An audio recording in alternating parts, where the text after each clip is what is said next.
കേരള ബ്ലാസ്റ്റേഴ്സിലേക്ക് പുതിയ പരിശീലകനായിട്ട് മിഖായൽ സ്റ്റഹ്റെ വന്നപ്പോൾ ടീമിന്റെ വിന്നിംഗ് മെന്റാലിറ്റിയിലും താരങ്ങളുടെ ആറ്റിറ്റ്യൂഡിലും മാറ്റം ഉണ്ടായെന്നൊക്കെ പറയാമെങ്കിൽ പോലും പ്രധാന പ്രശ്നത്തിന് ഇതുവരെയും ഒരു മാറ്റം ഉണ്ടായിട്ടില്ല.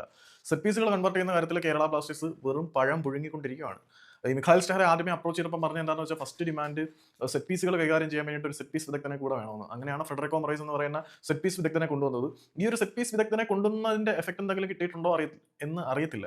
ഈ സെറ്റ് പീസ് വിദഗ്ധൻ ഒരു അഭിമുഖത്തിൽ പറഞ്ഞത് സെറ്റ് പീസുകൾ നമ്മൾ ടേക്ക് ചെയ്യുന്നതിനോടൊപ്പം എങ്ങനെ ഡിഫെൻഡ് ചെയ്യണം എന്നും വ്യക്തമായിട്ട് പഠിക്കുന്നുണ്ട് എന്നാണ് പറയുന്നത്. പക്ഷേ ഈ സെപ്പറേറ്റ് സെറ്റ് പീസ് കോച്ചുമാരൊന്നും ഇല്ലാത്ത ടീമുകളൊക്കെ കേരള ബ്ലാസ്റ്റേഴ്സിനെതിരെ സെറ്റ് പീസുകൾ വളരെ മനോഹരമായിട്ട് എടുക്കുകയും കേരള ബ്ലാസ്റ്റേഴ്സിന്റെ സെറ്റ് പീസുകൾ പാഴായി പോവുകയും ചെയ്യുന്ന കാഴ്ച നമ്മൾ കാണാൻ തുടങ്ങിയിട്ട് കാലം കുറേ ആയി. ഇപ്പം ഈ ഒരു സീസണിൽ നമുക്ക് ഇതുവരെ ഒരു കോർണർ കിക്കിലൂടെ ഗോൾ നേടാൻ കഴിഞ്ഞിട്ടില്ല. അതിന് മുമ്പ് ഡ്യൂറന്റ് കപ്പിന്റെ കാര്യം എടുത്താൽ പോലും സെറ്റ് പീസുകളിൽ എന്തൊക്കെയോ മിന്നാട്ടങ്ങൾ കാണിച്ചിട്ടുണ്ട്. ശരിയാവും എന്ന് പ്രതീക്ഷിച്ച് കരുതിയിരിക്കുന്നതല്ലാതെ സെറ്റ് പീസുകളുടെ മാറ്റമൊന്നും ഉണ്ടായിട്ടില്ല. ഏകദേശം 9 മത്സരങ്ങളോടാണ് നമ്മളൊരു കോർണർ ഗോൾ പോലും കയറാതെ കടന്നു പോയിക്കൊണ്ടിരിക്കുന്നത്. ഇന്ത്യൻ സൂപ്പർ ലീഗിൽ ഇതുവരെയും നമുക്ക് കോർണറുകളിൽ നിന്നും ഗോളുകളൊന്നും കൺവെർട്ട് ചെയ്യാൻ കഴിയുന്നില്ല എന്നുള്ളത് സെറ്റ് പീസുകളുടെ പരിശീലനത്തിന്റെ കാര്യത്തിൽ അപര്യാപ്തതയും അഭാവവും ഒക്കെ തന്നെയാണ്.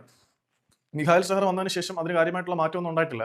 എന്റെ ഓർമ്മ ശരിയാണെങ്കിൽ കേരള ബ്ലാസ്റ്റേഴ്സ് അവസാനമായിട്ട് സെറ്റ് പീസ് എടുത്തത് ഹിൽകോ ഷട്ടോറിയുടെ സമയത്താണ്. ഹിൽകോ ഷട്ടോറിക്ക് ശേഷം സെറ്റ് പീസുകളുടെ കാര്യത്തിൽ കേരള ബ്ലാസ്റ്റേഴ്സ് നിലാവത്തഴിച്ച് വിട്ട ഇറങ്ങി നടക്കുന്ന കോഴികളെ പോലെ തന്നെയാണ്. മികച്ച താരങ്ങളുണ്ട്, പക്ഷേ സെറ്റ് പീസുകളുടെ കാര്യത്തിൽ അതൊന്നും പ്രയോജനത്തിലേക്ക് വരുന്നില്ല. സോ ഫ്രെഡറിക്കോ മൊറൈസ് സെറ്റ് പീസുകൾ എവിടെയെന്നുള്ള ചോദ്യത്തിന് ഉത്തരം പറയേണ്ട സമയം അതിക്രമിച്ചിരിക്കുകയാണ് എന്ന് വരെ തോന്നുന്നുണ്ട്.